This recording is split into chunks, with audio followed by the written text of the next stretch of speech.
All right, guys. So welcome to tonight's featured member interview. We've got the lovely Sian Miller in the house. Sian's got a really quite touching and inspiring story that I wanted to get her to come and share. She's done pretty amazing. She's really turned a lot of things around. And one of the things that I kind of really admire and respect about her and also people is that whenever we go through, I guess, entrepreneurship, there's always a journey that we're going through. There's always like a bit of a hero's journey, and Sian has really gone through quite a lot. She's she's she's a tough old cookie, if I can say so. She's gone through a lot, but she does this in a real spirit where she just sort of soldiers on and pushes on. But she goes through, she's gone through some quite big challenges, and she's really turned things around. So Sian, let's just talk about when we met. So we've known each other for a while, but we actually met and started working together about 18 months ago. So just tell us what was going on in your life back then. Like where were you at?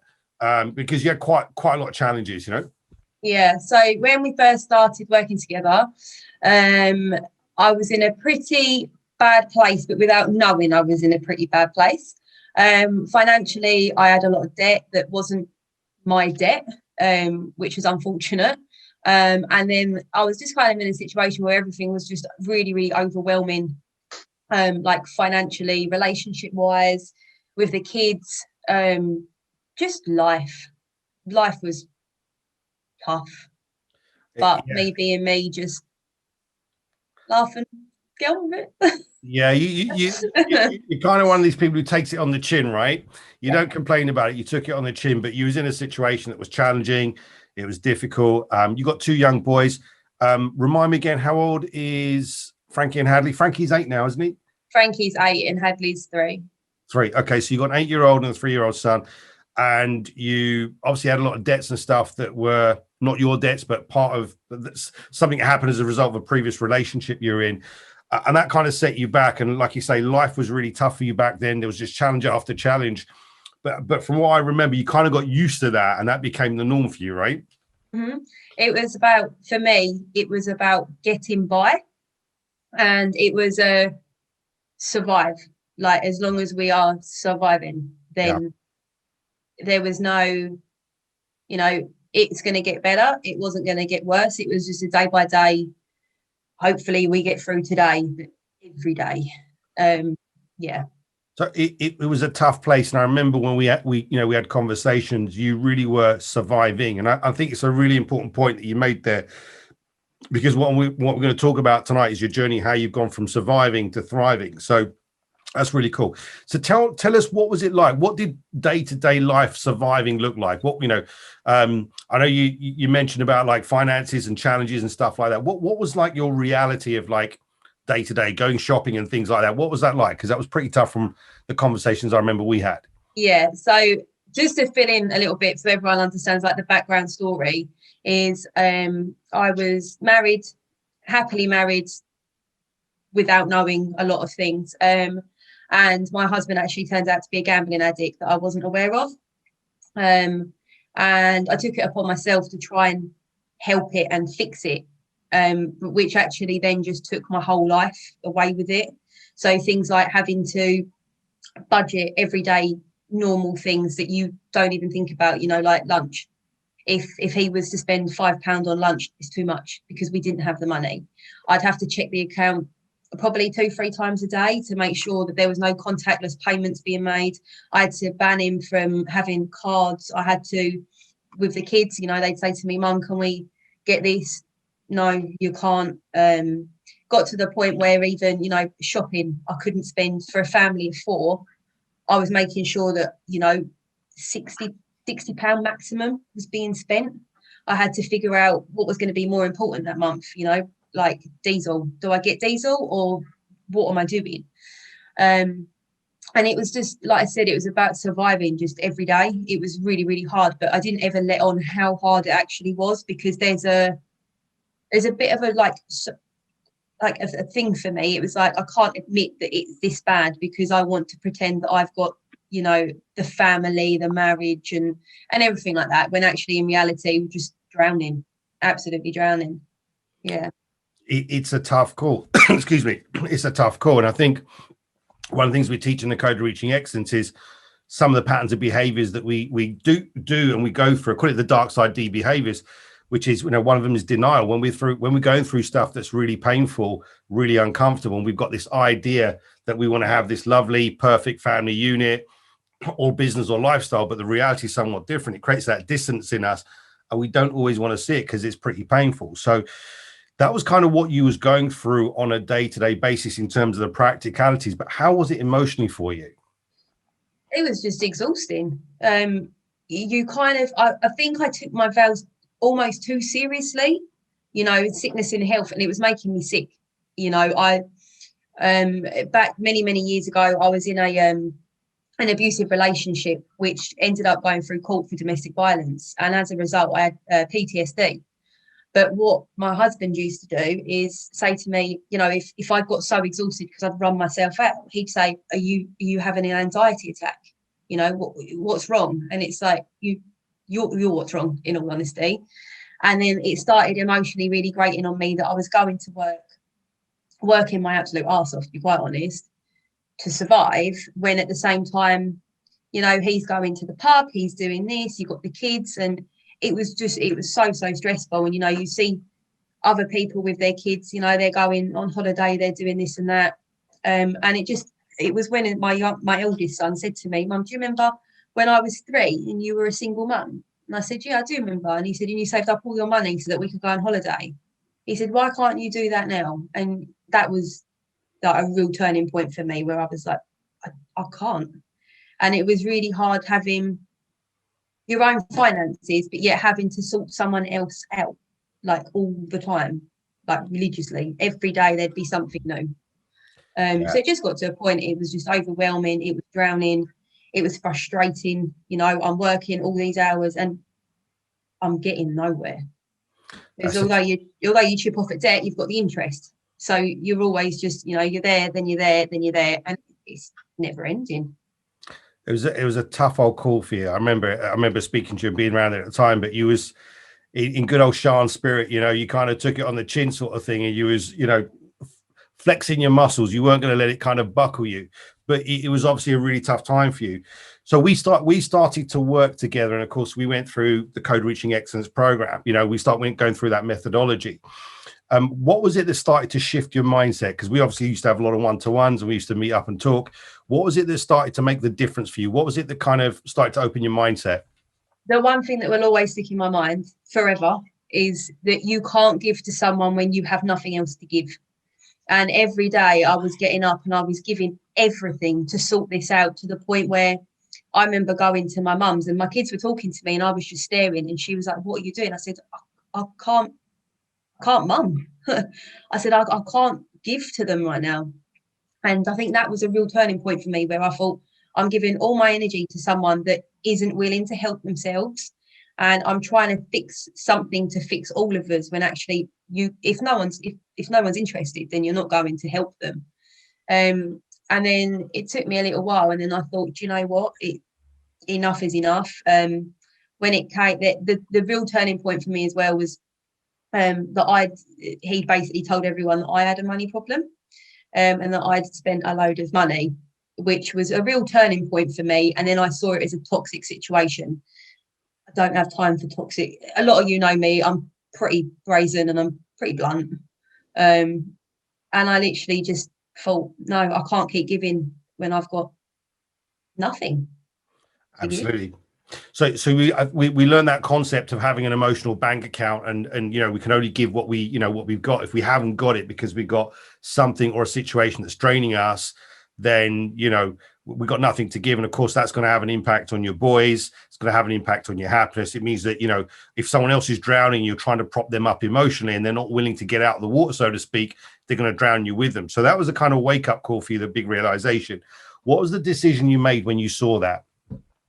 To leave. Yeah.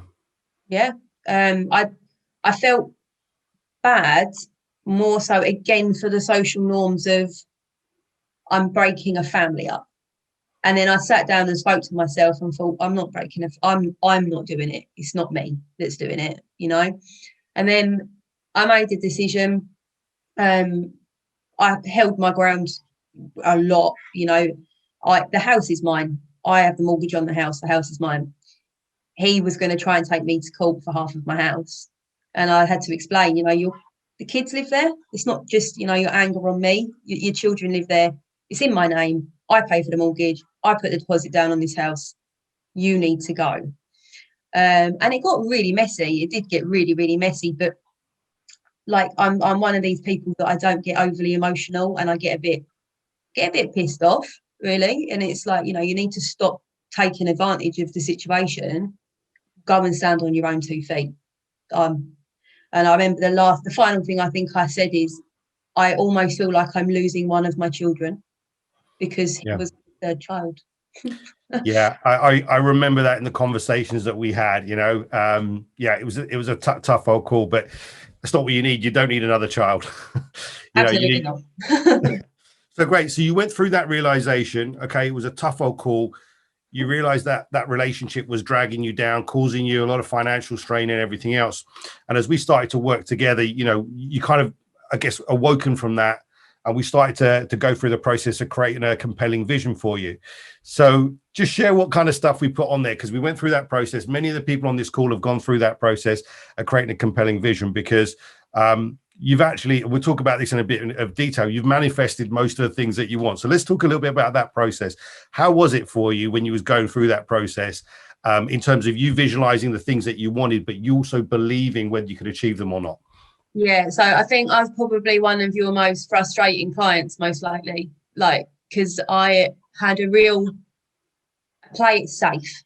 I didn't want to pretend I could get something and then not get it, because I would just feel disappointed. And it's always been a bit of a thing for me that with my previous jobs and stuff where I've been, I've been like a commodity. And I was like, and every time I wasn't any good for them, they then got rid of me. So I didn't want to set myself up and then think I wasn't good enough myself.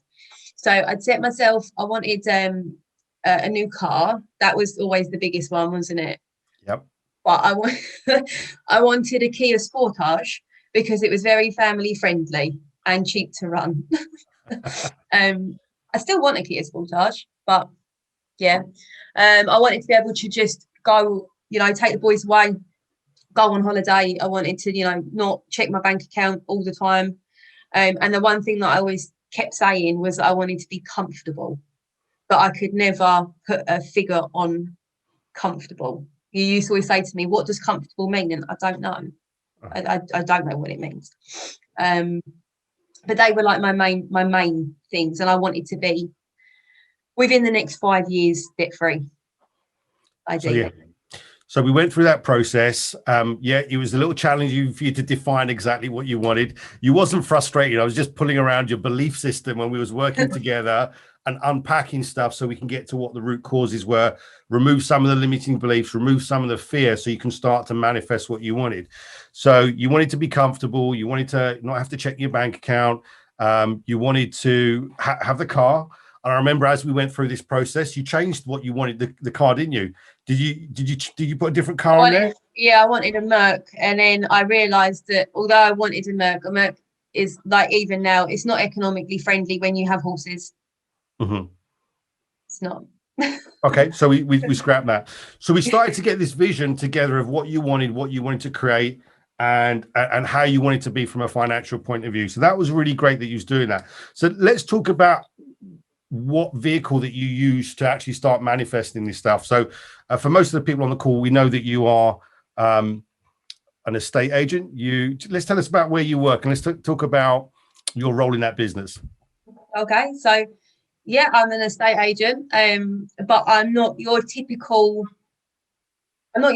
sales, like, estate agent. I'm not a salesy, pushy, pluggy person. I pride myself on being real. As many of you know, I try and do that, maybe sometimes too much. But I think that that's what makes us different to the corporate agents, is that we have a real down-to-earth type vibe. We're not going to sell you something for the sake of targets, and we're not going to, if it's a bad deal, we'll tell you it's a bad deal straight away. My role in that is that I'm the branch manager there, so I deal with all things sales, lettings, property management, etc., etc. And then recently I've been offered a partnership promotion to become joint director in it as well. So, yeah. Isn't that amazing, guys? So you've gone from working in that state agency. It's a small independent. We know I know your business partner very well. So you've got a great business partner. You've got a great kind of ethic, down to earth, values about what you do, and you've been working in that business. So you've been there for, well, it's about 1.5 years ago we started working together. So you've been there for. I've been there three years in May, and actually I came across it after walking away from a job in London where I hit all my KPIs, all my targets, and was the #1 agent, to be told that when I go to more client meetings, I was to put on more makeup and wear heels to sell myself. I walked away from that and I went to a networking event in Sittingbourne that you all probably went to, and I got talking to everyone, and it turned out that one of the women there was actually my friend's sister, who had a property management company, who was then recruiting. I turned up to my interview and she was eating nachos and drinking wine, and I thought, this is me. And that's what I love, is that after being so corporate in London for like 10 years, I can go into work and know that no one's coming in, and I can go in and, like, you know, my hoodie and be all warm and cozy. Then as soon as there's a meeting, I can quickly go and get changed and no one judges me. No, absolutely. We spoke a few days ago and you were in the office with your baggy jumper on. You look very cozy and warm. Absolutely. So I have my I call it my thinking clothes. If I'm wearing a hoodie, then I'm business developing that day. No one's to talk to me because I'm busy. How cool is that? So let's talk. So you've been in that estate agency, which you're now becoming a partner of. Let's just talk about what you've managed to do, because you've managed to do something really quite incredible. You initially said that you thought you were going to take you wanted to be debt free in 5 years. Where are you with that situation now of being debt free? I am debt free. Woo! So I started paying I paid my debt every month for the last 5 years, and then it was Black Friday. I remember it well. It last Black Friday, and I just thought, you know what, I'm done with this now. Like, every month paying off like £800-900 a month on these things that are nothing to do with me, you know. So I just thought, I'm going to absolutely just smash everything I can do. And I've always been one that, you know, a fiver, what does that get you? But, you know, I started over like selling insurances and stuff like that. The fivers then turn into hundreds. That goes straight on a credit card that you was taking out in my name, or commission, every sale, every deal, chuck that straight on it. Whereas before I was almost trying to justify having money by having a bigger account, like my current account, having money in that, when actually I needed to get rid of that and put it in. So I started in November, really hitting it, and then mid-February I'd paid it off, and it totaled about 16,000. Wow. Yeah, gone. So from November to February, so that's about 4 months, right? And what you thought was going to take you maybe years, you've managed to just hit off, because you were smashing it, you were pushing things in the business, you were getting all your targets, you were hitting all your commissions, you were selling where appropriate to people, and you managed to do it in a space of months. That's pretty incredible. Yeah, and I was really lucky as well, because like you said, everyone that knows Hanan in the room is, you know, she's an amazing person who any opportunity, she's straight there, Sian, let's do this, let's do that. And, you know, she really helped me with finding some other avenues to go down to get the money. So although at the time I felt like I didn't have money because I was paying everything off, now, like this month especially, when the first came out, I looked at my bank balance and was like, why have I got that much money? Oh, I've paid everything off. Right, okay, got it. Yeah. Yeah. How lovely is that? That must feel really good that you're not chasing your tail anymore, paying off debts and everything else. Yeah. So tell me, just because there's a couple of other things I want to talk about here as well. So one of the things that we did in your vision, when we started to get your compelling vision together, is you spoke about having your own portfolio and doing some property stuff. So where are you with that? Because I know you just started something recently. So do you want to share that? Yeah. Tell us where you're at. Yeah, so my plan was, again, within like the 5-year type thing. I've never been one that wants to be this, real property investor where I've got 50 like properties. I've never been that sort. Probably because I deal with tenants and stuff all day. I don't want to be that sort. But yeah, so I kind of sat down and I thought, I need a bigger house. Like, it's that simple. So I've actually decided to put mine on the market for rent. Got a bit creative with the way I done it so that I didn't have to actively advertise it. And my tenant moves in next week. And I've managed to get a bigger property in the meantime.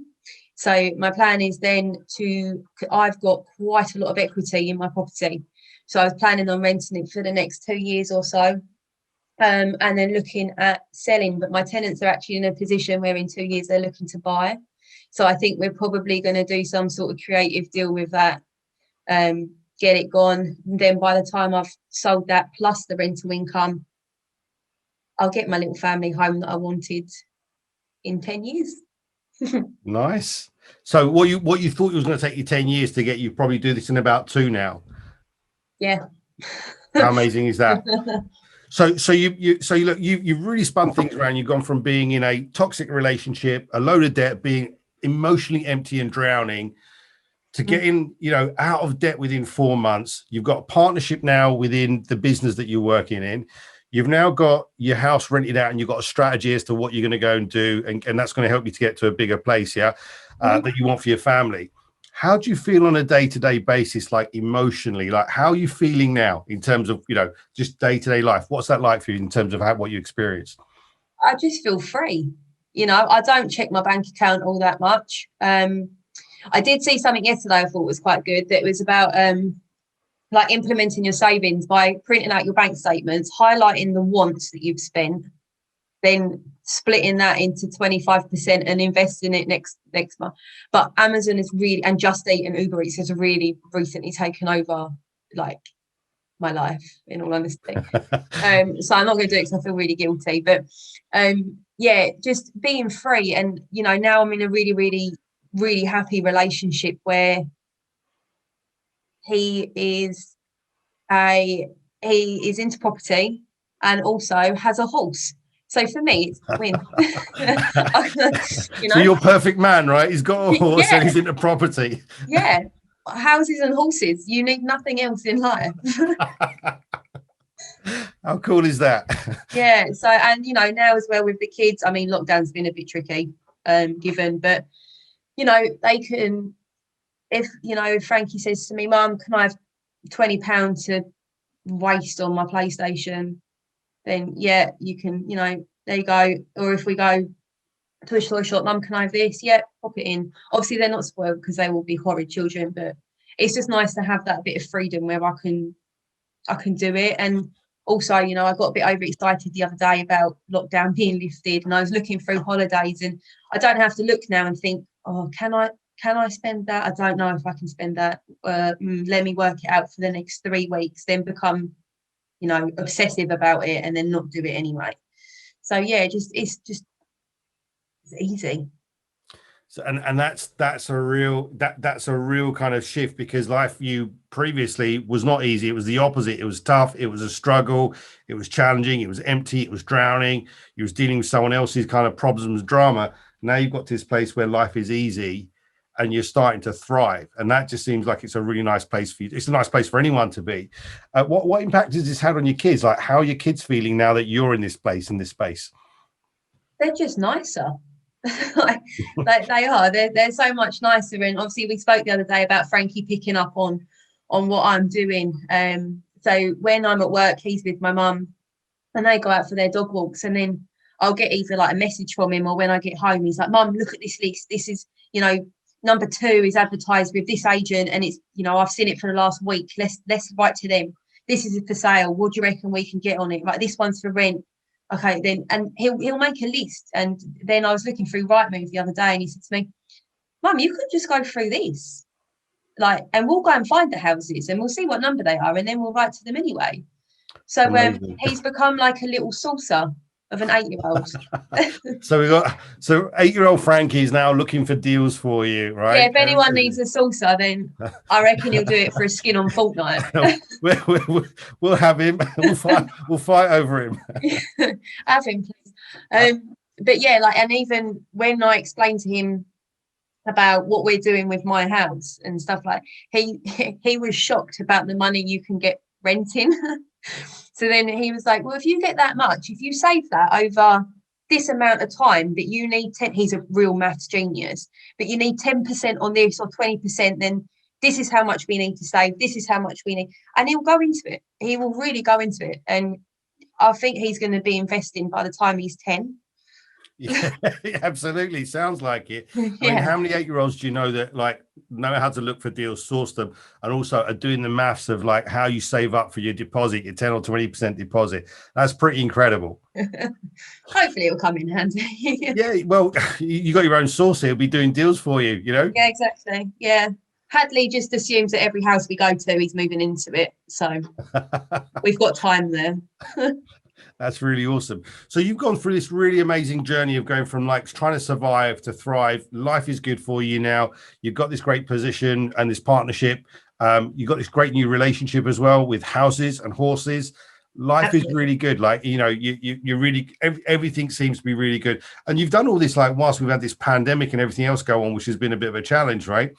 So, you know, you've done amazingly well. And I take my hat off to you. And it's lovely to see, you know, sometimes I share stuff with people and they don't always do it. You just took on board what I said and you figured stuff out and you went and did it. And obviously you kind of did your own learning and journey, like you did your own learning according to your journey as you went forwards.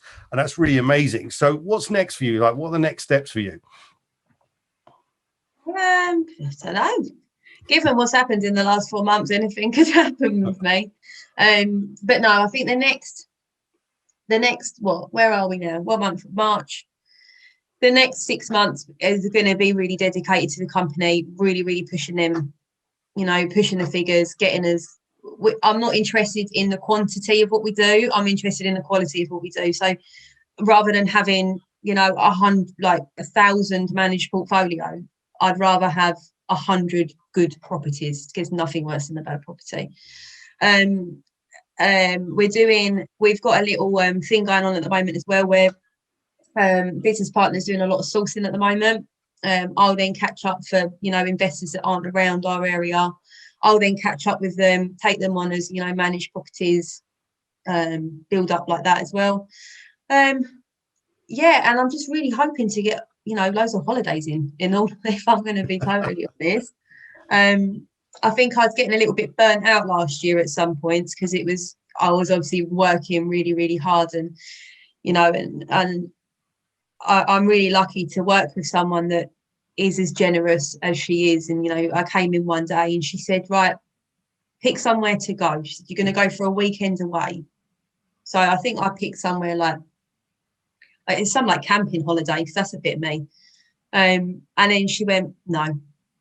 She said, I'm going to fly you off. You're going to have an all-inclusive 5-star luxury adult only break, you know, where did we go? Greece.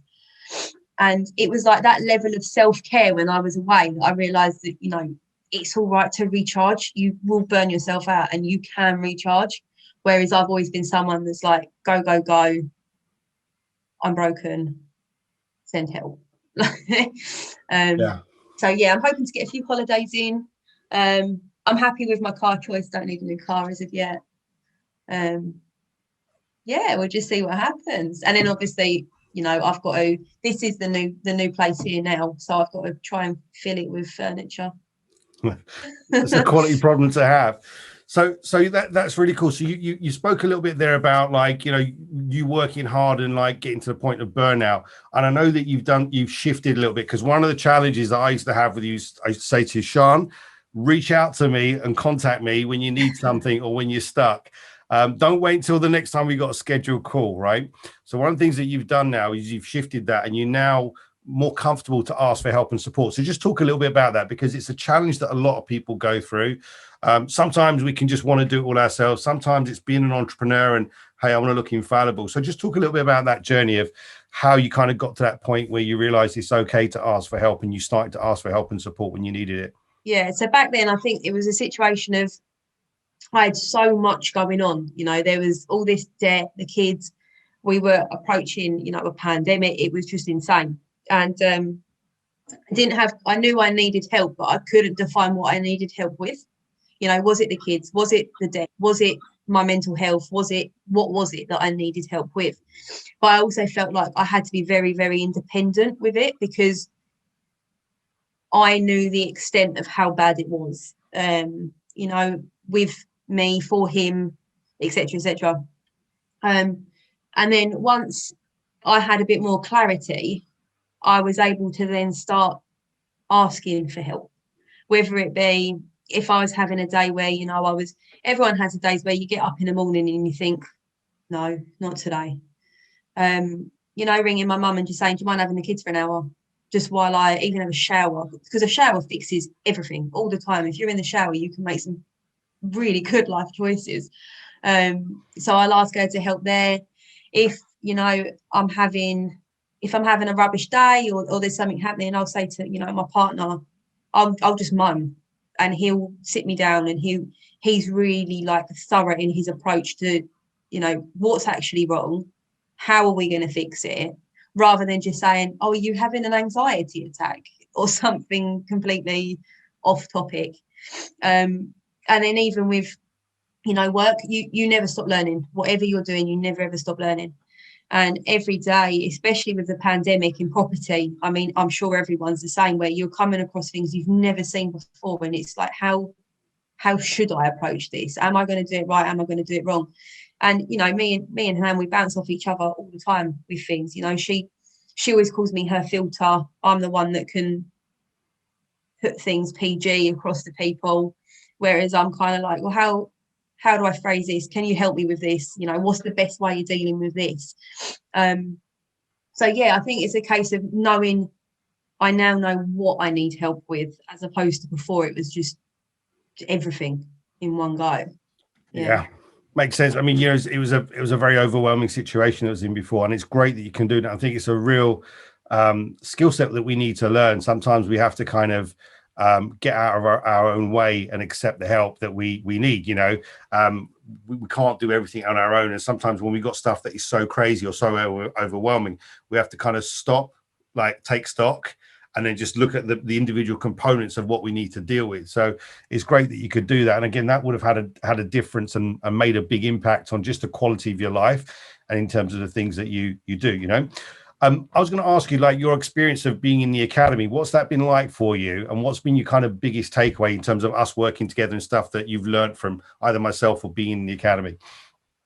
I think for me, the best thing about it is that everyone, I said it before, everyone's on the same goal. Like, they're all wanting to achieve, financial freedom or having a good portfolio or something like that. But everyone's got such different journeys and different paths. Like, some people, they go for HMOs, or they've gone for commercial, or they've gone for resi, and it's just really good that everyone is trying to achieve the same things. And even though you have got different ways of doing it, everyone's so supportive. Whereas you get so many people in the industry where it's just talk down, what you're doing is wrong. Why are you doing HMOs when you can get this yield on something else? Why are you doing that commercial property when you could be doing this flip? It's like some people just want to compare what they're doing all the time, whereas actually, and seeing everyone's got problems and everyone's real. And I love the fact people post on like a Friday, I didn't get anything done that I was going to do because life took over. And I think that's a really important part of that. Life, it does take over, and you're not going to get everything done. And having that accountability to support people that have, if you've done something. And I read something earlier that was about, oh, today I felt like I've done absolutely nothing. But then the other person had said, well, you got up and you carried on. And I think that's what, you can take away from everything, is that everyone is so supportive. And even if you don't do something, or you don't do it right, everyone's still there with their little cheer comment. and you think, yeah. Absolutely. That's great. And I think that's what makes, our tribe, our community very different. It's not, there's no clickiness, there's no judgment, there's no BS. It really is about supporting, but being real. Like, not every day we're going to smash it out of the park, right? Some days we're going to have off days. Some days we're going to be overwhelmed. Some days we're going to be hijacked by our emotions or our beliefs or our triggers or our PTSD, or whatever we got, our core wounds, whatever. But that's real. That's part of the journey. And when you can just share openly with people, it's a very unconditionally loving environment where people are just accepting. It's like, okay, you didn't get anything done today, but you did something, or it's okay. It doesn't matter. You can put the stick down and just be, it's okay not to do anything, or you couldn't do as much as you wanted, because that's the reality. That's what life is about. It's like, you're always going to have something that's going to distract you, and some things are beyond your control. So we like to keep it real here. And also we like to address those challenges and go, okay, my kids are sick today, or my daughter's, there's a problem here or whatever. I've had to stop what I'm doing and go off and deal with that. Well, that's just part of life. That's just part of having family and those responsibilities. And we just want to keep it real here and support people to factor that stuff in and not get upset about it. Do you know what I mean? Which is really cool. So listen, it's been really great, like just listening to your story. I'm really proud of you, really, really happy for you. And also to get to that point where you just chilled, you're happy, life is easy. Like, what more do you want? And we had a conversation about this the other day, and you was defining like what richness meant to you, So just talk a little bit about that, because I think it's what you said really resonated with me, but I think it'd be useful for everyone else to hear your views on richness or wealth.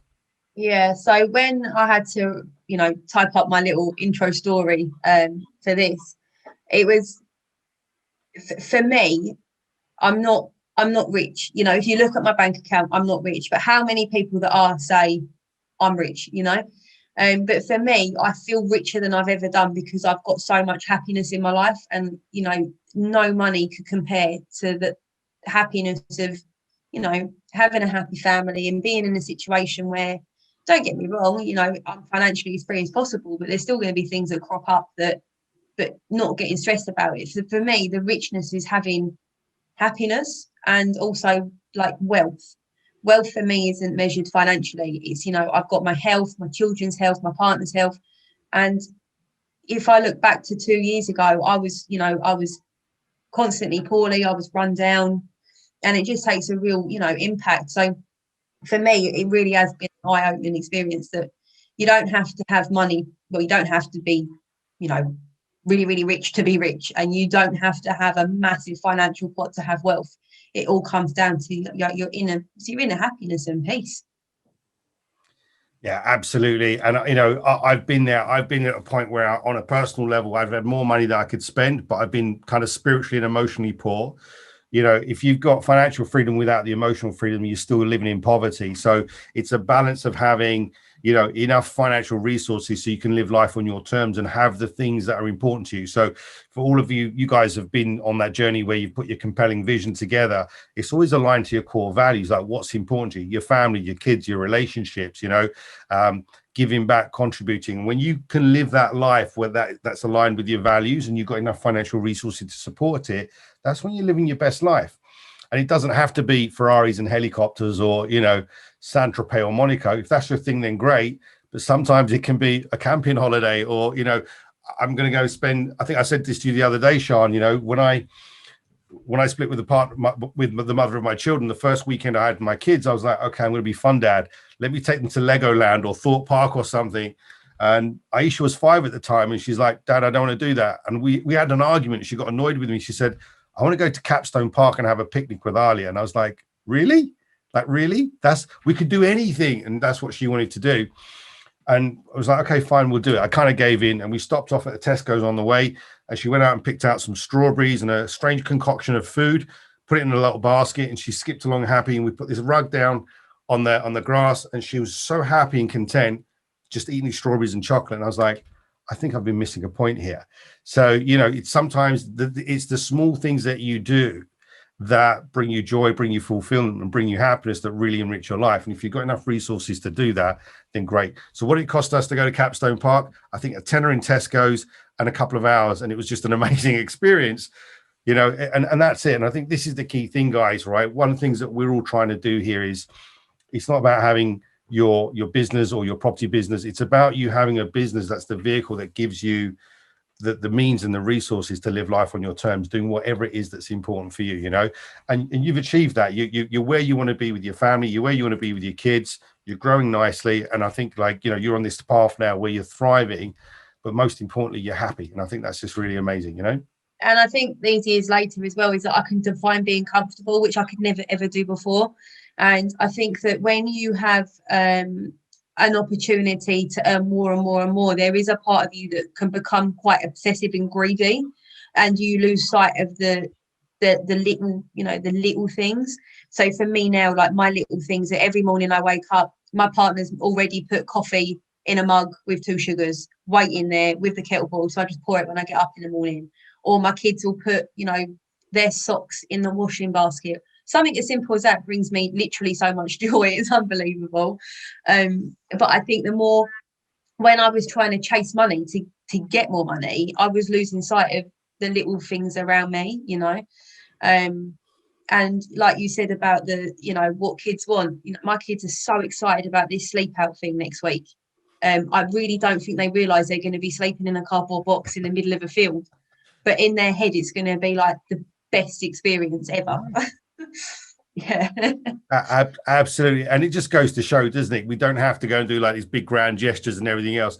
Sometimes it's the simplest things. And I think I've had a couple of conversations with people about just gratitude. Like, you know, gratitude, that we can be very grateful for the simple things that we've got. And I think one of the things that we are going to be doing is on our Feedback Fridays, we're going to be, as well as like celebrating what you've done, as well as like, you know, posting what you've done and achieved, we're going to be asking you guys to celebrate your wins, no matter how small they are. Celebrate your wins, but post your gratitude, like what you're grateful for this week, because we're all living a great life, really. We can sometimes just lose sight of that because we want more, we're aspiring for more.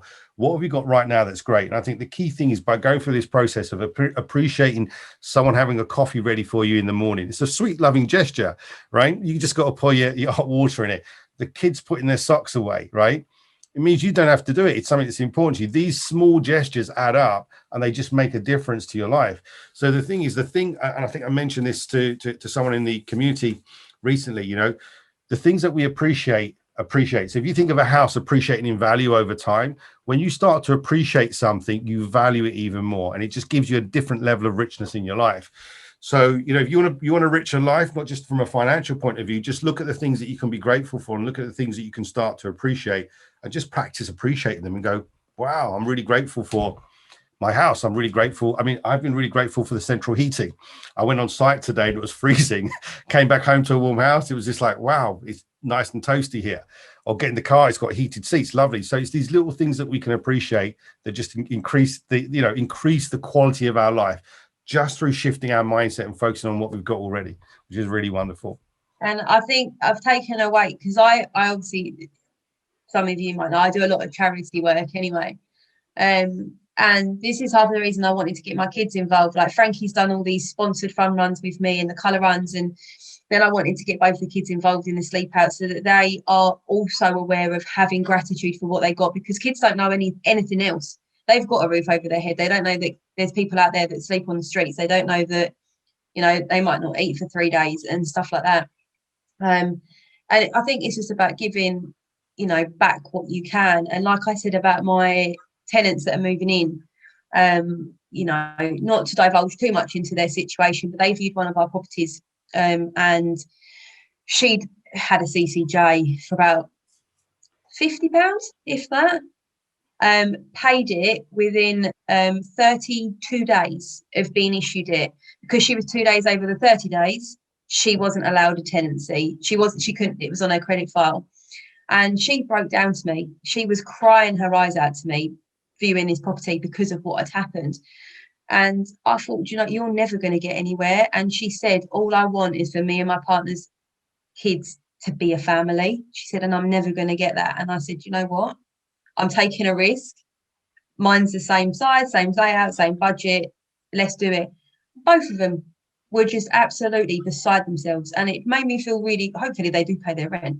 But it made me feel good that I can, fingers crossed, that I've been able to give back to someone that's in a situation that's really, really crappy because of the way the system works. But their ultimate gratitude was, you know, it made me feel really good. Like I said, as long as they pay the rent. Yeah. Yeah, I'm sure that they will. And I think the key thing here is, and again, another conversation I had with someone else today, one of the things that we're doing here, this is not all about us, making a load of money for ourselves. We're doing this in ways that we're serving people. So it's a lovely thing. And I've had this, and I'm having conversations with other people in the academy. It's like, we're not just here providing houses for people. We're providing homes. And I've always said this to my tenant: look, I own the house, but you're not going to see me. It's your home. Treat it that way. If you want to decorate it, do whatever. Your kids want to put pink wallpaper up, you do that. Just give it back to me in the same condition when you leave, okay? But it's your home. You're not going to see me. And that's what they want. They close the door. No one's going to bother them. And I think it's really lovely. They just wanted to be together as a family. Again, you've got family values. I've got family values. We can really respect that. But also, that you're contributing for someone to be a family unit living in a house together. What a joyful thing, and what a lovely thing to be able to do, There's a saying, it's a great thing to be loved, but it's a greater joy to love. And in what we're doing through serving people, we are loving people, we're caring about them, we're trying to support them to get where they want to be. So whether this is a tenant or whether this is a distressed seller, we have the opportunity to serve people, which is always going to make us feel good. So it's great that you can do that with that particular couple, that family that you've just helped to rehouse. Yeah. Really cool stuff. Cool. Listen, thank you so much for sharing that. I'm sure there might be some questions and stuff that people have. So I'm going to open up things. If anyone's got any questions or any comments or anything they want to share with Sian, then please come on and do so,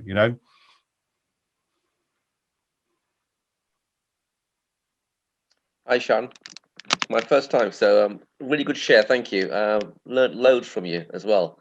I suppose the question I've got for you is, you've achieved some great outcomes very, very quickly with Akhtar's help. My question to you is, how have you actually physically applied his sort of help and structures and whatever in order to get you from where you were to where you are now? But so I suppose specifically, how did you take on his advice or his soundboard, shall we say, without knowing what happens on these things? Yeah. How did you apply them on a day-to-day basis to get to where you were? It was all about being outside your comfort zone. If I thought, I probably shouldn't be doing this, I would think of Akhtar. We had a little saying. It was never like if you've got that glass ceiling, you need to smash through it. Ours turned into, you just need to smash it up, basically. That was our thing. So if I ever thought, oh, I'm starting to tread into ground I'm not sure about, it was like, oh well, let's see what happens. And it was almost like, because I was breaking out of that glass ceiling and I was starting to learn more and more and more, I could start applying more and more and more. So from playing it, I almost played it just a little bit unsafe, but with confidence. And then I started becoming like a more confident person, basically, and having the ability to be able to, rather than worrying about what might happen, or is this going to be detrimental? Is this going to be a negative? Rather than focusing on the negatives, it would just be, well, that might happen, but this could happen. And it was just that mindset change of going from everything's going to go so wrong to everything's going to go right. And I really do think there is something out there that, if you have enough belief, it's going to work. I can't tell you what that belief is yet, but I do genuinely think, and having the right support system around you as well. I'm surrounded by people that are property gurus in all different categories, and if I rung up someone and said, right, I've accidentally done this and I think I might have really, really ruined it, what do I do? But again, it's having that mindset to be able to ask for help, whereas before I wouldn't have even approached it in case it went wrong and I needed help. So yeah, it's just confidence and smashing stuff, really. Yeah. That answered your question, Jet. It does, yeah. I suppose I was more asking about sort of, how did you sort of physically daily break your patterns or say, oh, I must do that, as opposed to your normal approach or behaviours? It was the problem, I think, for me, because I got out of that, my typical, within one night, my whole life was different. I'd left the father of my children. I was no longer a married person, and it was almost like every day, all of the habits that I'd got into, It was just about every time I went to look at, you know, say my bank account every day, I'd go, I don't need to. Or, you know, okay, I'm not feeling quite right about this. I'd rein it back in, give someone a call and go through it. And it was almost like I'd lost myself in all those years. And then I refound myself and thought, what am I doing? Why am I so worried? Like, let's just, and it was just like a change of, makes me sound a bit crazy, but a change of personality where it was, you know, all the habits that I'd got into, that was so yesterday. Like, let's do it from today. So yeah, every time I did something that related back to what I call my hard time, is just really, really being strict with myself and not doing it, but also implementing structures like it sounds ridiculous, but like to-do lists, and really focusing on doing those things so that I was structured in the way that I was approaching everything that I was doing. Yeah, big shout out to Asana with that one, actually. Excellent. Yeah, I think we got to the point, Sian, where every time, I mean, and it was a big, tough decision. You made some big, tough decisions to leave a relationship, father of your children, you know, go on. It's quite, you know, to go through that and detach emotionally is always a tough thing anyway, right? And then there's the implications of it. Then there's the whole, you know, the shattered hopes of a family and all the other stuff that goes through it, which all takes you out of your comfort zone. So although we spoke about it, it was a tough journey for you to go on. And that's where we got to that point. We spoke about having glass ceilings and breaking through those glass ceilings. And it got to the point where as you started to do it more and more, and you broke through those glass ceilings, the process became easier. And it was like, come on, just go smash it. And I'm sure we had a meme somewhere.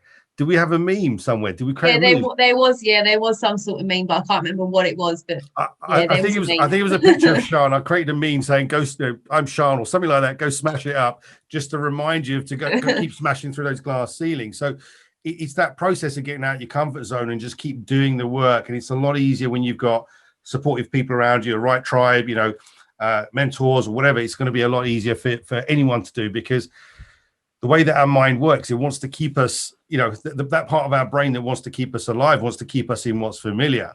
And if we're in a situation that's toxic, you know, detrimental to us, but it's familiar, our brain will hijack us and keep us in there, because it feels more scared of something new or different, which is why we have to break through those glass ceilings. That makes sense. As well, it's all been trial and error as well, you know, where obviously I've stepped up in the business, you know, at the end of the day, the business development part of it is on me. And within the last year, I've taken on some, I will happily admit it, I've taken on some ropey landlords. And you kind of go, I probably shouldn't have done that, you know, but you learn for the next time. But, you know, you think, right, okay, that went wrong, let's do this. And it's just all trial and error. I think it's with everything, it's just trial and error of being in a situation that you've never really been in. Because not only, you know, during lockdown especially, you know, me and Hannah worked so hard to keep the business going, like so hard. We were working day in, day out, reactively. If the phone rang at 11, 12 o'clock, you'd answer it, you know, just because we had staff relying on us. And I think that was a big mind shift as well, because I realised that there was someone looking out for me as a person, and I was looking out for her as her business to then become obviously part of the business.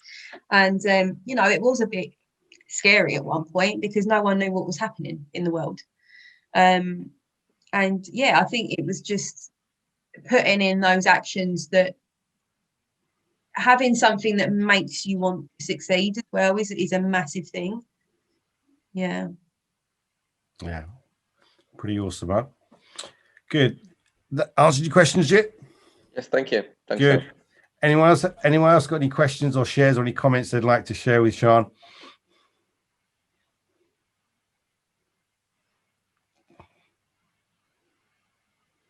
I've got one more, if that's okay, Sian. Yeah. It seems like you've broken quite a few ceilings in your positivity, your outcomes. It seems also you've sort of found yourself as well in the process. And was it hard doing the visioning aspect, given that you've always helped somebody else rather than focus on yourself? Did you find sort of, you know, having that journey emotionally, I suppose, from your old self to your new self, quite a hard thing to sort of envisage? Yeah, I think For me, like, I've always been able to be, my one thing has always been, and whether it relates back to, like, I mean, let's go deep here. I had a really, really good, I mean, me and Lola have talked about this on our previous call as well. I had a really good childhood in terms of I had everything I want, but the one thing that I didn't get was like love, like emotional love. I had money, I had whatever I wanted, but at no point did I ever have like a hug or told. My parents had never said I love you to me, and I'd find it really weird if they did now, like at my age. And the one thing I remember always saying is that I wanted to be respected in my life for being me. So I've always been able to keep part of me with me, if that makes sense. But then when I was looking out for everyone else all the time, I think it just got to a point where the me was starting to break, because it was so hard to be me and the person that fixes everything all the time. So when me and Akhtar did the vision board, I found it really hard to put something together, because I couldn't see, because I was surviving every day as a singular. I couldn't look into the future. I know what I wanted, but I wanted what everyone wanted, but as to how much, but because it was clouded by, well, this is what I could have, but then he's spending all my money, so I'll play it safe. And it was really, really hard. And when I spoke to Akhtar yesterday, I did say I need to redo my vision board, because now that it's me responsible for my own doing, everything's completely changed for me. I can take the kids away. I can do what I want with them, and I can, if I want to go and get a new car, I'll go and get a new car now. Whereas back then it was because I was so responsible for another adult, so to speak. It was really hard, but at the same time, it was also, I had really conflicting views, because I was so angry about what was happening in my life, and I really, really want, because it's not a choice. What happened to him isn't a choice. It was an addiction is an addiction. But I had conflicting views of, you're ruining a family, or this addiction I'm trying to help you with.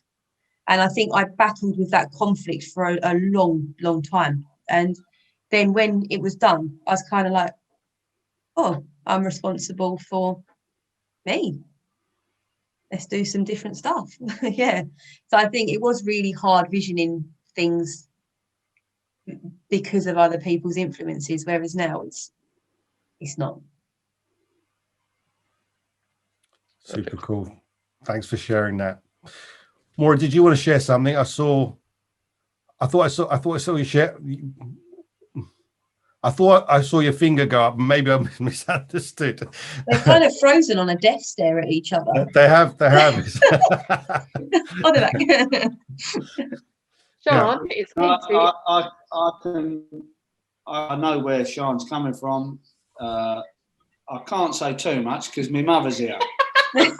So even as I'm 46 years of age, she'll still stick me over her knee and give me a smack. So I have to be very careful what I say. Especially when you say it loud. Yeah. The gambling addiction it's a nasty disease. It's a nasty disease. You don't realise you block out Everything. You block out everything. You don't realise the damage you're doing. Mm-hmm. I've been there, Sean. I've been there. I am a gambler. Years ago, if I fancied something, it didn't matter what I had in my pocket, it would be on. You don't think of anything else. You're tunnel visioned, You only think of everything else when you ain't got a tanner in your pocket. Then you think, fuck, how am I going to, I could have bought the kids a bar of chocolate or this, that and the other. I've been there. It's not a nice feeling. I'm reformed. I do still have a bet, but Maura puts them on me. I have a little double of a weekend or 20, 30 quid. But that's it now, It used to be thousands years ago. Yeah, I mean, I kind of stuck, as a wife, I was there for all of it. I booked all the GP appointments. I went to all the counselling, and I stuck with him, and I really tried to help. And then it wasn't until the actual physical birth of my son where I was clenched fist, clenched jaw, you know, physically giving birth, and he was actually sitting there putting a bet on his phone. And I thought, Oh, no. That, that was a real turning point for me. And then I learned that if you take away, you know, an addiction is it doesn't have to be money related. If you took away gambling, they would become another addiction. Find something else. Yeah, and unfortunately, the thing that he then found was actually other women, which, yeah. So that was also a bit of a no-no. Well, I think your biggest point was when you went and you were sorting out all your tax, and I got you to look at everything. Yeah. He was sorting out his tax, and I knew I could see what was on his bank statement. Well, before I gave my bank statements over, I said, please do not judge.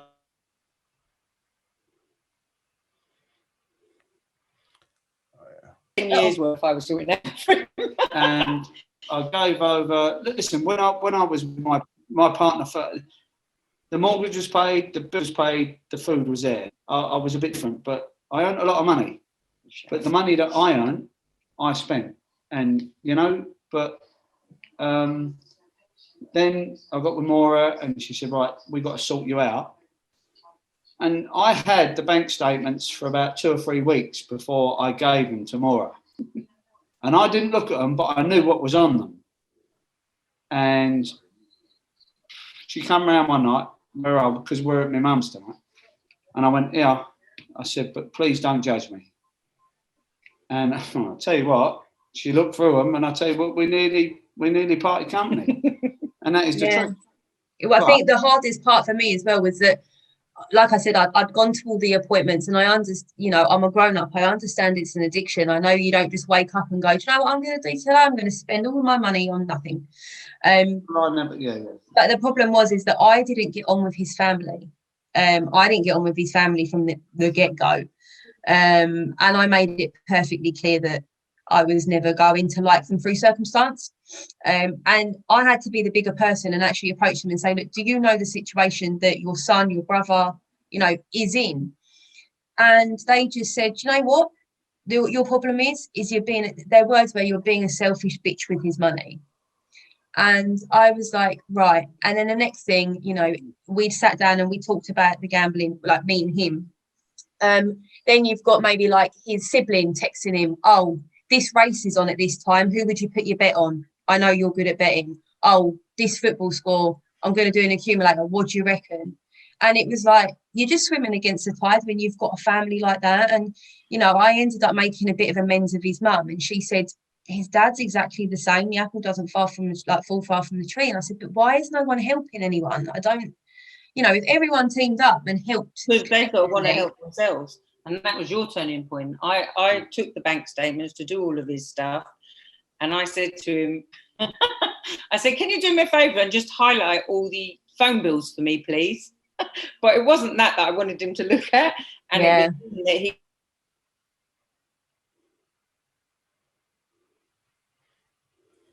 And then I think it kind of hit home. I walked out. I was embarrassed. I couldn't believe the amount of money.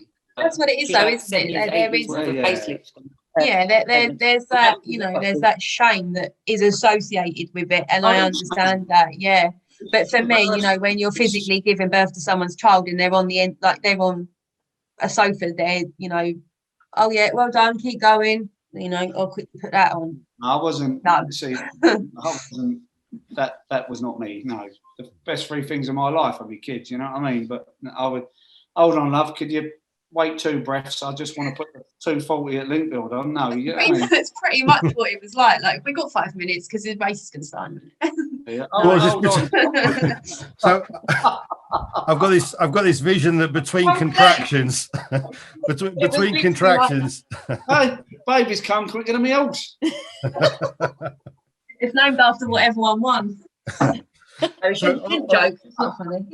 On a serious note here, right, we're talking about addictions, and really, let's think about this, right? Most addictions, why do people do it? It's because it changes how they feel. It's a response to pain. Yeah, if you think about it, you don't feel good about something, whatever it may be. You're feeling empty.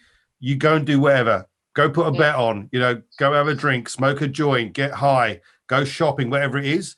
And the thing is, there's no, like, addictions are what they are. The root cause of most addictions is some form of emotional pain that we're trying to block or mask. Okay.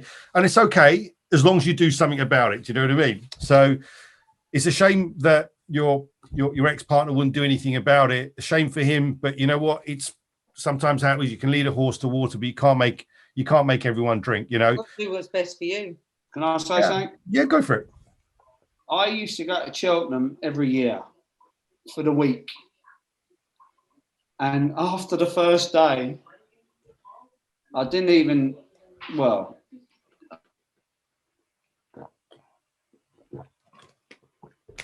You're frozen, Dave. I just heard after the first day. It's a great time to see people. His mum's just come along and said, I thought you lot were doing I told business. you, my mum's here. She's going to have a go. Come say hello, mum. Come here. He's going to get grounded. You're He's live. grounded. You're live. I'm grounded now. To be honest, being grounded don't sound too bad. Come say hello. That's my mummy.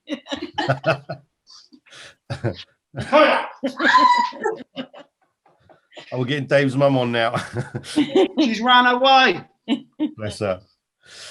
No, I used to go to Cheltenham every week, and the amount of money you take there is ridiculous. Because the people I used to go with didn't back in tenors and hundreds. It was, and you try and keep up with the Joneses. It just doesn't work. I don't even put a £2 bet on.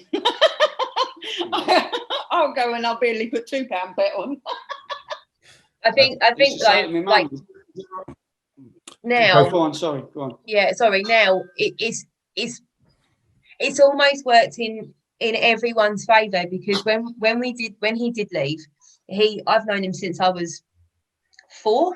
No, he's been a big part of my life since I was little, and he hit the real world, and he hit it bloody hard, and it was really hard for me. You know, he was ringing me up, you know, I'm going to kill myself, I've got nothing to live for. And that just added fuel to the fire for me, because I thought, you've got these boys here. What's wrong with you? Like, sort yourself out. And, you know, I sat down with him and I said, enough is enough. You need to be a man. You've never been a man. That's what you need to do. You need to sit down and say, do you know what? I have a problem. I'm going to sort it. I'm not going to let anyone else sort it. And stop being such a, annoyance, to be honest, because that's what it's on houses. Yeah, I love it. I love it. She gets frightened, but I don't care. I will say one thing. At a certain time of night now, all right, gambler I am, but what pees me off is you'll get after 9 o'clock, or what is it, 10 o'clock, flamingo bingo, this bingo, that bingo, coming on the roulette, whatever. There's so many gambling adverts, and parasites they are, parasites. And do you know what they put them? You're going off topic. No, hold on. And what they say at the end of it, please gamble responsibly. If you're an addict, you don't know the meaning of the word. The best thing they can do is not advertise it. Get it off our screens, because it's too easy now. You have computers, this, that, and the other. I can't stand all this. I hate it. They might as well be saying, well, snort your line of coke responsibly. It's the same thing. It's the same thing. Look, guys, what I want to do, I want to bring this back on topic a little bit about the stuff. I know this is I'm going to bed now. We've gone off in a little bit of a rabbit hole, but the key thing here is, and I think this is an important point, okay, comes back to doing the work, right? It comes back to doing the work. So it's about doing the inner work. And sometimes whenever we're doing anything in life, there's always going to be glitches. There's always going to be past pain. There's always going to be limiting beliefs. There's going to be trauma. There's going to be addictions there along the way. And I've been through many addictions myself, so I understand this journey. Okay. And I think it's important. It's sad when people won't do the inner work, or they won't do what they need to do to change and heal. And I think as Sian was, mentioning, when it all went wrong, what happened at that point was he got in touch with the pain that was driving the addiction in the first place. So he's that, like, shit, I've got nothing to live for. I'm in pain. I want to kill myself. Why? Is because that's the pain that's underneath the surface. And that's the pain that's driving the need for pleasure-seeking behaviors. Does that make sense? that as well, when he was saying that to me, he actually then, like a day later, would then be like, oh, I'm feeling like this because I've got no one there for me. I have no one to fix it. And I was like, and this is why you are in this situation. I've been holding it together. The pain you're feeling is the pain I've been feeling, but 50 times over, that's actually kept our family going. Yeah. Yeah. And I think, you know, like I said, it's really helped everyone, because now he's got himself sorted out, and we get on better now than we've ever got on before. You know, I didn't believe in co-parenting because of a very narcissistic man in my life. But co-parenting, you know, I said to him tonight, oh, I've got this call. Would you want me to have him tonight? Yeah. Okay, cool. That's fine. I'll give him back whenever. You know, it's really, really simple. And, you know, it gave him that. He actually, you know, said to me, I think it was about last month, he thanked me and said, I'm really grateful for everything you did for our family. Like, don't get me wrong, you know, I'm heartbroken it ended the way it did, but at the same time, you're in such a better space that you deserve. And it's having that fulfillment of someone that you felt you'd cause pain to actually saying, you know, you deserve this, that makes it. Yeah. That's a sign that he's gone through some growth, which is really quite lovely, really. You know, it's great that it's kind of panned out that way, which is super cool. So yeah, really great stuff. So I'm grateful for you guys, like for you sharing your story, and everyone kind of chipping in. Is anyone got any last minute questions for Sian before we wrap up, or any last minute shares or anything they want to say? I think this has been a really. Jazz both wanted to say. Yeah, Jazz put something. Nisha, go for it, Nisha. Hi, I just wanted to. It wasn't really Jazz. I just wanted to say, like, I'm actually really glad I came on the call, because I've had to do speaking to Akhtar and Maura like over the last 12 hours, and I've needed a lot of reframing, and it's really inspirational to see like you reframe, because I think you can talk to people about it, but when people share their story, you can think, do you know what, I've got this in me as well to do it. So I just wanted to say thank you. Brilliant. Excellent. Sian, thank you so much for coming on and sharing your story and your journey so like honestly and vulnerably. You know, it's really inspiring, and it's love. I'm thrilled for you that you're in a happy place. You know, that's really lovely. I mean, I remember seeing you when you was going through all this stuff, and I remember you being sick, and I remember you being ill and being burnt out and run down and everything else. And to see you in a place where you're happy, you're thriving, your kids are happy, and you know, you're kind of thriving, you're laid back, and everything's easy. That's just really wonderful. So thank you so much for sharing your journey. It's great to have you in the academy. Let's just talk one last thing about your business, because like you're not like most estate agents. If people want to get in touch with you, just got an opportunity to plug your business right now. So just let us know. We've got wavy finger. Sorry, Katie, I think wanted to say something as well. Oh, sorry. Okay, yeah, go for it, Katie. Oh no, it's all right. What I was going to ask, Sian, is I found you really inspiring as well, and there's so much I can relate to, and Nat, because probably going, that's why I was trying to get you two to talk. But I just wanted to know, you said that you were renting out the house you owned, and I'm looking at doing that on my existing house. So how did you go on to this next house? Is it a rental you've taken on, or have you taken on a second mortgage, or yeah, so what I've done is I've taken on a rental, which first of all, it didn't sit right with me, because I felt like I was taking a step backwards, going from a mortgage to rental. But when I actually sat and worked out my figures, it's a temporary gap. For I could probably sell my house now, buy something a bit bigger, and then in a year's time sell that and buy something a bit bigger.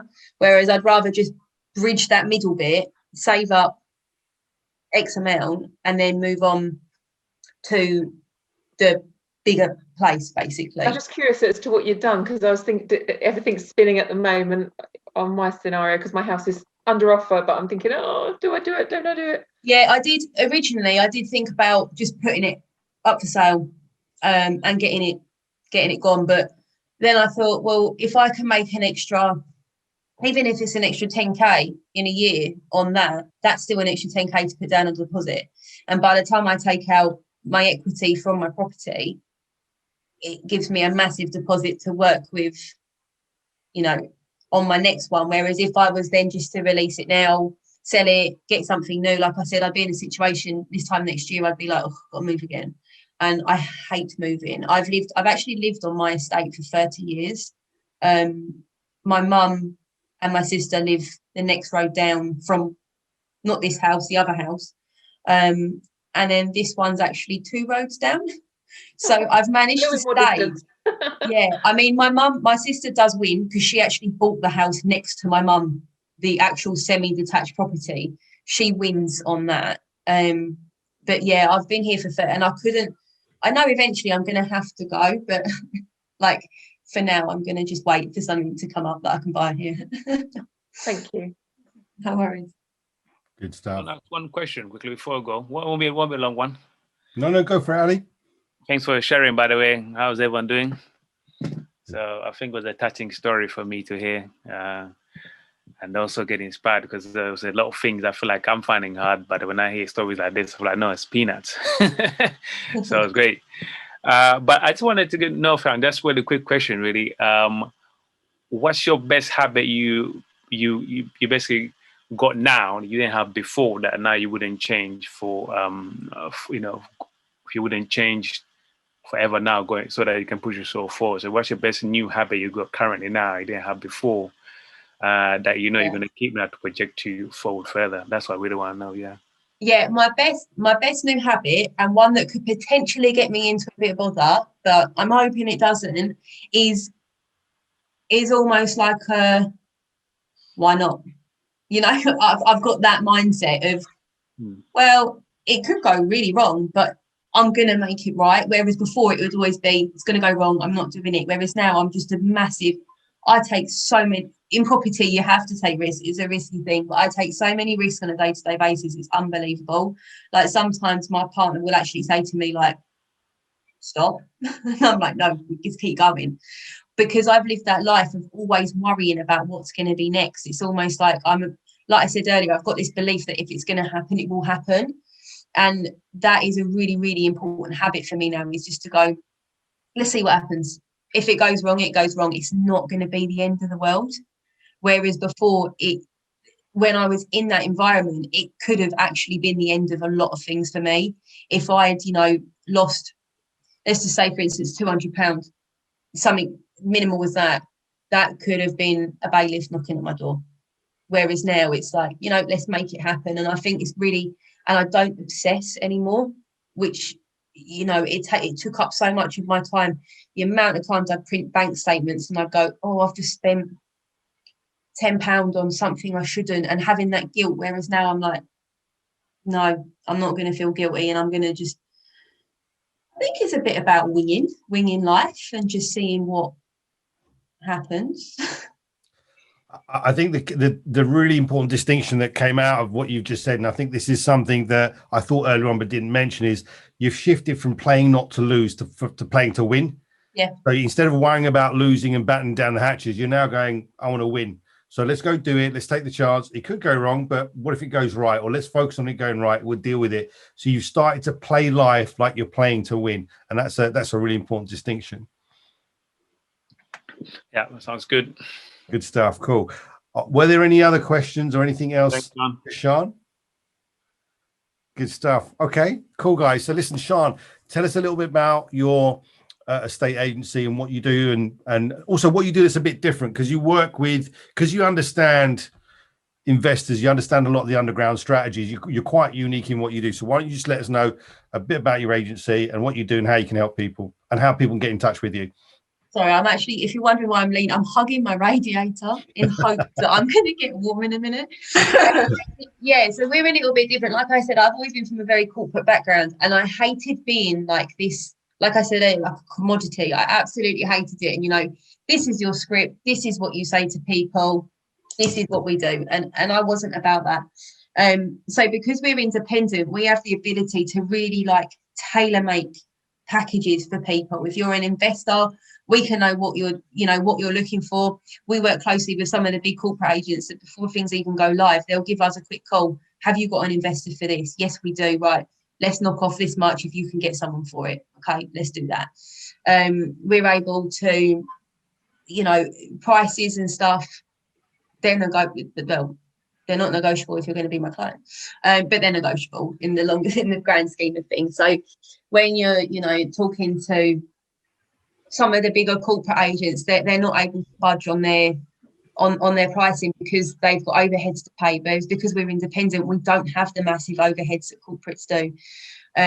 And like I said earlier, I'm a person that's real, and I like to have like a relationship with all my tenants, all my vendors, all my buyers, all my you know, quite often, like when there wasn't lockdown, obviously, if I'm in the area, I'll go and give them a knock and just say hi. Tenants used to make me cakes. I used to love it. Whereas, you know, I didn't ever want to be that estate agent. Estate agents come with a bad, they're bad, aren't they? Estate agents, really.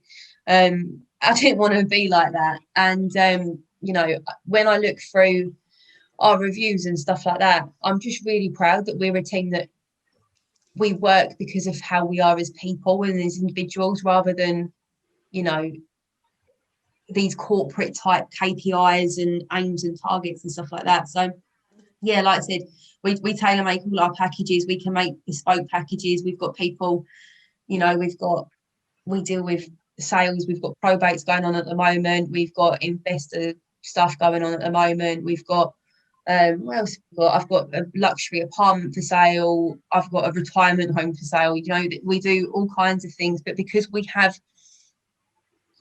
know about all the knowledge behind it and all the creative financing and stuff like that, is that we're not scared to share secrets with people, whereas a lot of companies don't want to share the secrets of what you can do. Whereas we're quite happy to say, do you know what, why don't you try that on some sort of, like, you know, this sort of financing or that, you know, rather than keep going into the estate agents, buy them a bottle of wine, they'll call you first. You know, it's as simple as that. So yeah, but like I said, we're really lucky that we are in a position where we can just be real with everyone, but we do have the connections that we need if people need more. But they don't. Absolutely. And just let everyone know where your office is based on what areas that you cover. Yeah, we're Sittingbourne based, but we work across Swale, Medway primarily, all the way through to Cranbrook, Cranbourne, Herne Bay, Whitstable, Gravesend. I'm trying to think of everywhere else we've got at the moment. Mate, yeah, everywhere really. Absolutely. and one last thing I'll just say is, which is kind of related to property. Sian, you're into horse riding, so you sometimes can acquire or get hold of sort of equestrian type properties. Is that correct? Yeah. This is where Katie needs to speak to you. Yeah. Yeah, we're really lucky. I mean, it was quite strange because we went to do a evaluation on a sales property, and you know, it's this real, you know, it's a 7-bed detached bungalow, you know, 20 acres, planning development on, I think it was like 3-4 bedroom properties on the land, stuff like that. So, you know, we're all getting a bit geared up, you know, let's put on our best suits, let's make us. And we walked on and I was like, oh, you're right. And I knew the vendor and I knew him really, really well. So I'm sitting there in his kitchen having a cup of tea while the other girls didn't know what to do. And we were talking, I used to keep my horses on his land. And then, you know, we sat down with him and I said, why are you selling it? You know, because that is the motive that we always go through. We want to know why someone's selling something. Do you need to sell it? A lot of agents are going to meet their targets. They need 40 sales properties. But I said to him, why don't you do the development and then just sell them individually? Then this will rent out. And he said, we can't rent out. I said, no one wants a 6-bed bungalow. Give it to us for 2 weeks and see what we can do. And literally within, a week, I think, you know, Sittingbourne hasn't got the highest rental rates, but we managed to still let it out for £1,900 a month within a week. But because we'd given him the option of all these other things, of course, who's the first person he's going to come to when them developments are ready? It's going to be us. And that just comes from the horse world is a very, very small world, as Katie probably knows. So yeah, half the time we'll turn up to equestrian places and I'll be like, oh, hey. Yeah. That's super cool. That's super. Yeah, you're right about the horse world. Before we go off on a tangent, I went and had some riding lessons, and it turns out that Katie Maybe I spoke to you about it, Sian, as well. But anyway, it turns out Katie knew the riding school, so it is a very small world. So there's opportunities there for development and agricultural buildings and bits and pieces. So if ever you're kind of interested in that stuff, go and have a chat with Sian. Yeah. Good stuff, Sian. Okay, I think we're going to wrap up, guys, unless there's any last questions. Good stuff. Sian, thank you so much for sharing. People can get in contact with you through the app. And also, yeah, if you want to get in contact with Sian, message her through the app. And, you know, I'm sure she'll be happy to speak to you and help you with anything that she can help you with. Yeah. Okay, guys, this has been a great talk. Really happy for you, Sian. Thank you so much for sharing. Guys, it's been great spending the evening with you. Enjoy the rest of your evening. Enjoy the rest of your week. Because we're a Tuesday night, aren't we? This is early. In fact, we've got a call tomorrow night. So for those of you who want to jump on a call, can have a ask me anything question tomorrow night. And yeah, enjoy the rest of your evening. Enjoy the rest of your week. And I'll see most of you guys tomorrow night. Take care, guys.